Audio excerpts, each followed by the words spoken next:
So today is day 6 of our 30 Days of Men in Recovery for National Recovery Month in 2016. And I have the joy of being able to introduce my friend David Washington, who I met maybe 4 or 5 years ago when a group of us from around the country came together. It was really one of the first times that SAMHSA had brought together male survivors of trauma with all lived experience to come together and talk about what we were doing for males with trauma. And then David and I have shared the journey since of our recovery, both from addiction as well as trauma. So it's wonderful to have you joining me, David, and thanks for taking the time. It's an honor to be here, Dan.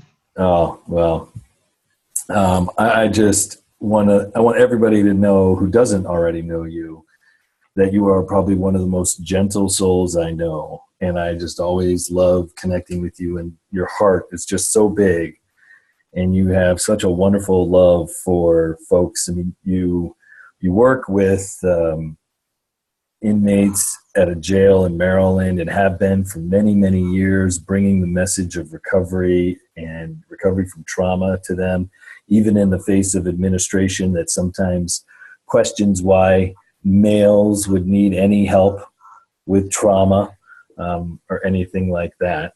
So, yeah, it's just, it's great to have you. Thank you. So we start pretty much every conversation the same way with the same question. And we always try to tease out of that the word of the day for this project. But basically the question is, what's the greatest gift that your recovery has given you that's helped you become the man you always knew you could be? And that brings a lot of things to my mind. But I guess the one part that keeps coming back to me as I've listened to the other people that you've had on here, and for me, it's being a servant and having the heart of a servant. Previously, I thought as a man, I would be served. And I've since learned, from my dad growing up and in recovery, that it's truly about being a servant to other people and to listening to people's spirit, not just the words, but how I can be used as an instrument to help someone else get through this journey. And you do that so incredibly well, and have for so many years. Just since I've known you, I think being of service, you exude that. And you've got your own significant trauma history that you have healed from. And I don't know if you want to say, whatever level of openness you want to have about that, but I mean, you're a wonderful model for men. And your story is not the average story for men. So if you want to say more kind of about that path for you. Sure. When I was 7 years old, I was raped by 2 older teenagers on a playground. And that kind of set in stage. And again, we didn't know a lot about brain and trauma back then, but it kind of laid this pathway for me, this pathway that made me feel that my self-worth was not there, and how it impacted my family, having to go through the court process and just feeling very much an outsider, starting at age 7 and moving forward, that when I actually picked up a substance, my first substance actually being alcohol, I immediately felt a relief. We talk a lot about how we self-medicate or self-soothe, and alcohol really did an awesome job at that for a while. And as we all know, it just led to more harm than good. But part of being a trauma survivor, my self-esteem and self-worth and the way that I looked at myself in the world totally changed. And in the process of entering recovery, some of that becoming a servant was hindered. There were barriers because in the back of my head, it was like, well, you're really not worth anything. What could you possibly contribute to anything? A home group, area service, a job, sponsorship, being a sponsee. So it took getting into treatment to address the trauma before I could actually begin to see just a little flicker of light that I was worthy of love and that I could be something other than this victim of sexual abuse and rape. And then I guess the other part of that, my trauma associated with the throat cancer, was my belief that God had given me that because of who I was. I was raised in a religious community, not necessarily a spiritual, but I was taught that bad things happen to bad people. And as a result of that, again, it played into the whole essence of where do I fit in, and how extremely difficult it was to maneuver into like a 12-step or a mutual aid support group and be open and receptive to the love that people were willing to share with me. But I mean, we all know that when you walk into the rooms, at least my experience is I've been greeted with the world of love that I have not been able to find anywhere. And that has really lifted me. And watching men in 12-step recovery and how they manage their families and work has just made a tremendous impact on my life. Watching people like you, Dan. No, thank you. And vice versa, right? I mean, we're men who feel unlovable. Yes. Who surround each other with men who feel unlovable. And we all try to figure out how to love each other and others. Yes. And there's no question, the more we are of service, I think the more we learn the true spirit of love. And I love what you said is that you used to think, well, as a man, I was supposed to be served. And of course, that whole idea of male entitlement is a huge issue for so many men because we don't necessarily even see it.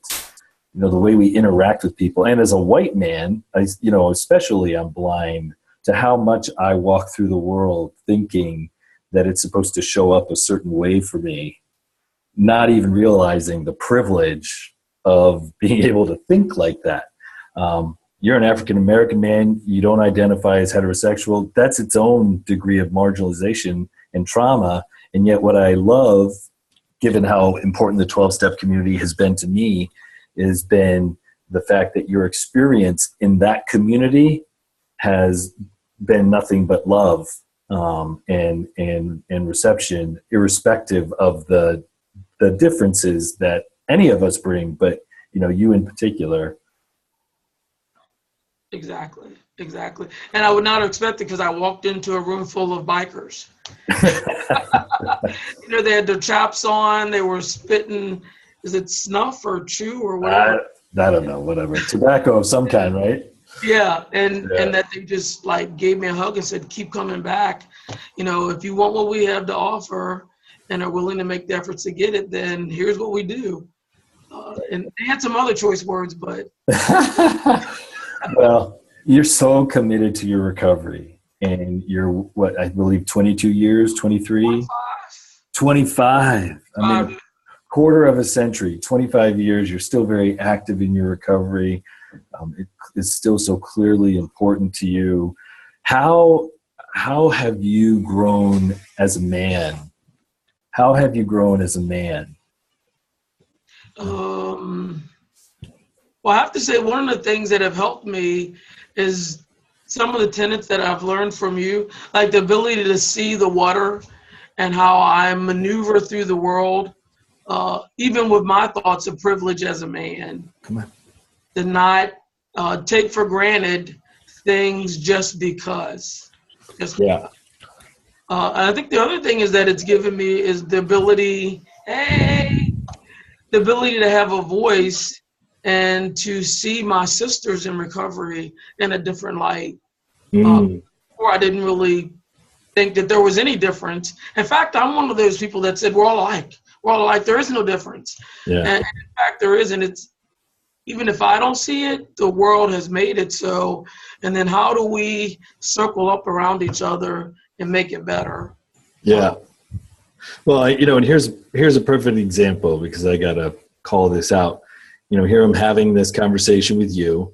My beautiful daughter opens up the door and my first reaction is embarrassment and like she's interrupting, where the truth is, it's like, who cares? I mean, my beautiful daughter is coming in, to join me.